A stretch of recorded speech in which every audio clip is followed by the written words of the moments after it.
విశాఖ సాగర తీరం తెలుగు రాష్ట్రాల్లో ఎక్కువ మంది పర్యాటకులు వెళ్ళాలనుకునే టూరిస్ట్ స్పాట్. విశాఖపట్నాన్నే ఎందుకు ఎంచుకుంటారు అంటే మాత్రం లభించే సమాధానం ఒక్కటే, అదే సాగర తీరం. వైజాగ్లోని ఫిషింగ్ హార్బర్ నుండి భీమిలి బీచ్ వరకు విశాలమైన బీచ్ ఉంటుంది. ఆ బీచ్కి ఆనుకుని బీచ్ రోడ్డు కూడా ఉంటుంది. ఆ బీచ్ రోడ్డు చాలా అందంగా ఉంటుంది. సాగర కన్యకి ఎన్ని వంపులు సొంపులు ఉంటాయో విశాఖ సాగర తీరానికి అన్ని ఒయలు హొయలు ఉంటాయి. కానీ ఇప్పుడు ఆ వయ్యారాలకు వంపు సొంపులకు డ్యామేజ్ జరగబోతోంది. రాబోయే రోజుల్లో విశాఖ సాగర తీరం ఇప్పటి మాదిరిగా ఇంతే అందంగా ఉంటుందా అంటే ఏమో చెప్పలేం అనే స్థాయికి వచ్చేస్తోంది. అందుకు కారణం ఒక్కటే, అదే విశాఖ సాగర తీరం కోతకి గురవటం. విశాఖ సాగర తీరం నెమ్మదిగా కోతకి గురవుతోంది. విశాఖలో 3 రోజుల నుంచి కురుస్తున్న వర్షాలకు విశాఖ సాగర తీరం కోతకి గురవుతోంది. అల్పపీడన ప్రభావంతో సముద్రం అల్లకల్లోలంగా మారింది. ఈదురుగాలులు వీయడంతో పాటు కెరటాలు పెద్ద ఎత్తున ఎగసిపడుతున్నాయి.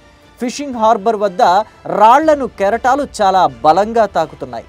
ఆర్కే బీచ్తో పాటు మంగమూరిపేట, భీమిలి బీచ్, ఉప్పాడ తీర ప్రాంతాల్లో సముద్రం ముందుకు చొచ్చుకు వచ్చింది.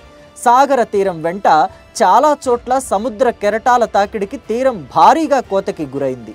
ఆర్కే బీచ్లో అయితే పార్కులు కూడా డ్యామేజ్ అవుతున్నాయి. వాతావరణంలో చోటు చేసుకున్న మార్పుల కారణంగా సముద్ర అలలు సాగర తీరంలో ఉండే కొబ్బరి చెట్ల వరకు వచ్చేశాయి. మరో 3 రోజుల పాటు ఇదే పరిస్థితి గనక కొనసాగితే కొబ్బరి చెట్లు పడిపోవటమే కాదు, సముద్రంలోకి కొట్టుకుపోతాయి కూడా. అయితే దీనిని నిలువరించడానికి డ్రెడ్జింగ్ పనులు చేపడితే బాగుంటుందని కొందరు అంటుంటే, కొందరు మాత్రం ప్రకృతికి ఎదురీది ఎంతవరకు ఆపగలమని అంటున్నారు. ఏ డ్రెడ్జింగ్ పనులు చేపట్టినా ప్రకృతి విలయతాండవం ముందు తల వంచక తప్పదని చెబుతున్నారు. అయితే బీచ్ మాత్రం ఇలా కోతకి గురి కావడాన్ని పర్యాటకులు, స్థానికులు జీర్ణించుకోలేకపోతున్నారు. ప్రభుత్వం నిపుణులతో చర్చించి ఏదైనా జాగ్రత్త చర్యలు చేపడితే బాగుంటుందని అంటున్నారు. బీచ్ వెంట ఉన్న పార్కులను రక్షించే ప్రయత్నం చేయాలని కోరుకుంటున్నారు. అయితే విశాఖ బీచ్లో సాగర తీరం ఇలా కోతకి గురి కావటం అనేది కొత్తగా ఈరోజే సంభవించిందైతే కాదు. గతంలో కూడా అనేక మార్లు ఇలా జరిగింది. ముఖ్యంగా హుద్హుద్ వంటి తుఫానులు వచ్చిన సమయంలో సాగర తీరంలో కోత పడింది. అలలు ఉధృతంగా వచ్చిన సమయంలో సాగర తీరం కోతకి గురి కావటం సహజంగానే జరిగే ప్రక్రియ.